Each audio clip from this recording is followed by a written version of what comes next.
Assalamualaikum warahmatullahi wabarakatuh. Pada pertemuan akuntansi manajemen ke-14 kali ini, kita akan membahas mengenai land accounting, target costing, and the balance scorecard.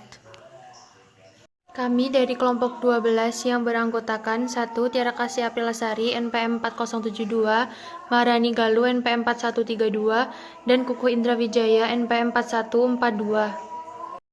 Land manufacturing merupakan pendekatan yang didesain untuk meniadakan buangan atau waste dan memaksimalkan nilai bagi pelanggan. Dimensi land manufacturing: 1. Jumlah yang benar. 2. Kualitas yang tepat. 3. Pada waktu yang tepat. 4. Dengan biaya serendah mungkin. Strategi pengurangan biaya dengan mendefisikan ulang berbagai aktivitas yang dilaksanakan. 5 Principles of Land Thinking. 1. Menspesifikasikan nilai tiap produk secara tepat. 2. Mengidentifikasikan arus nilai untuk tiap produk. 3. Menciptakan arus nilai tanpa gangguan. 4. Memungkinkan pelanggan menciptakan nilai dari produsen. 5. Mengejar kesempurnaan.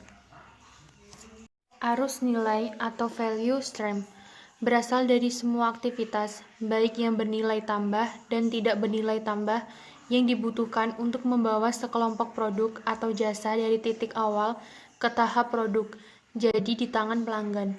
Jenis-jenis arus nilai. Arus nilai pemenuhan pesanan atau order fulfillment. 2. Arus nilai produk atau new product.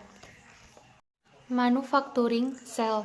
Manufacturing cell berisi semua operasi yang sangat mirip satu sama lain yang dibutuhkan untuk memproduksi sekelompok produk yang hampir sama.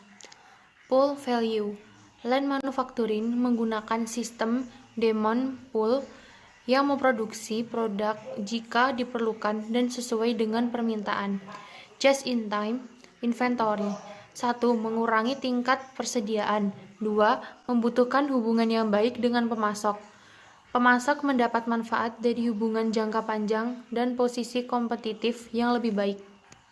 Land accounting merupakan suatu pendekatan yang dirancang, mendukung, dan mendorong penerapan land manufacturing. Land accounting merupakan sistem akuntansi yang didesain khusus untuk perusahaan yang menerapkan land manufacturing concepts, seperti Toyota.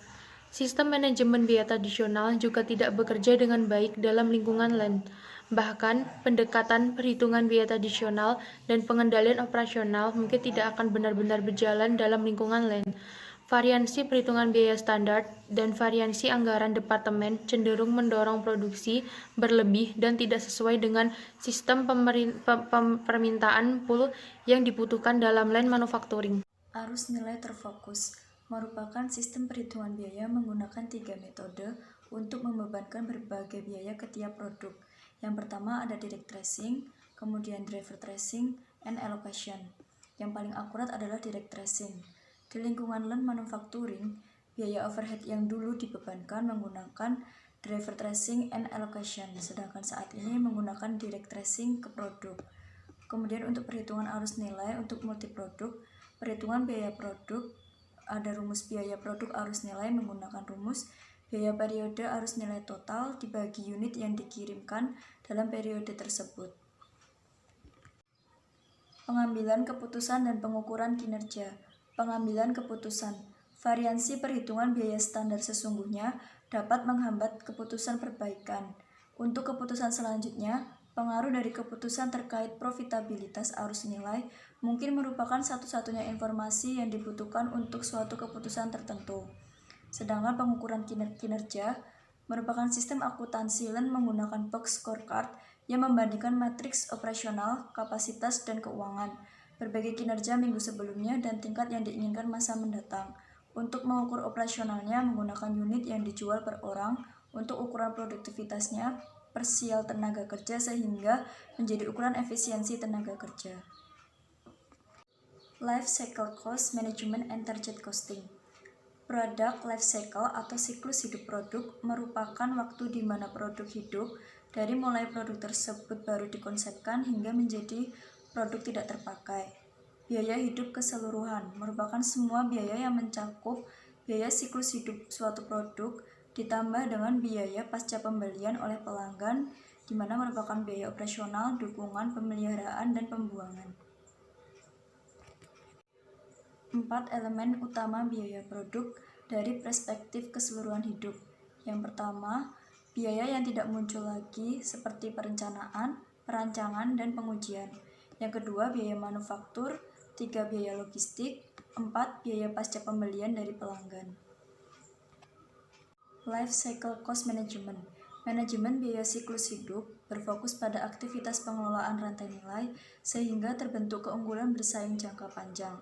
Life Cycle Cost Management menekankan pada penurunan biaya, bukan pada pengendalian biaya.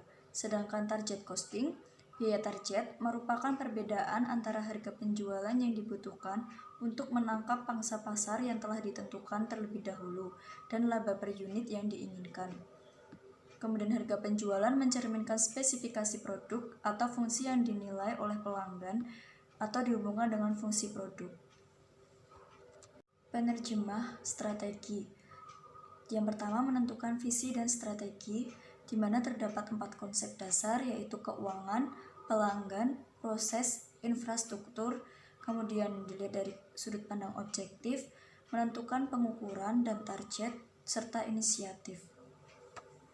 Balance Scorecard, konsep dasar. Yang pertama ada perspektif keuangan, di mana konsekuensi ekonomi merupakan tindakan yang diambil dalam 3 perspektif lain.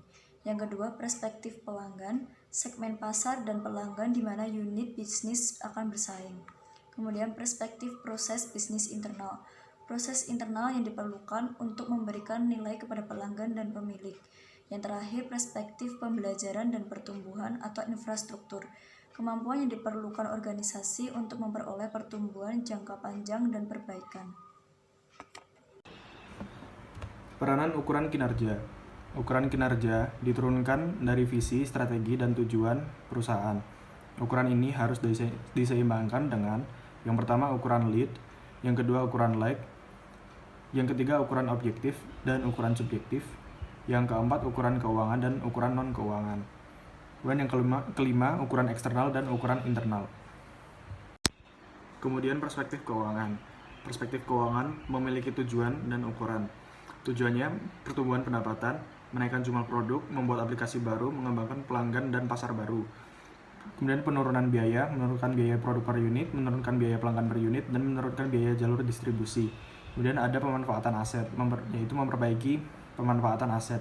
Kemudian ukurannya persentase pendapatan dari produk baru, presentasi pendapatan dari aplikasi baru, kemudian biaya produk per unit, biaya pelanggan per unit, biaya per jalur distribusi, return on investment, dan economic value added. Kemudian ada perspektif pelanggan. Tujuan utamanya ada meningkatkan pangsa pasar, meningkatkan retensi pelanggan, meningkatkan akuisisi pelanggan, meningkatkan kepuasan pelanggan, menurunkan harga, menurunkan biaya pasca pembelian, memperbaiki fungsi produk, memperbaiki kualitas produk, meningkatkan keandalan pengiriman. Kemudian ukurannya ada pangsa pasar, ada jumlah pelanggan baru, tingkat dari hasil survei pelanggan, profitabilitas pelanggan, harga, tingkat dari survei pelanggan. Perspektif proses. Tujuannya ada inovasi, meningkatkan jumlah produk baru, meningkatkan produk yang dimiliki, menurunkan waktu pengembangan produk baru.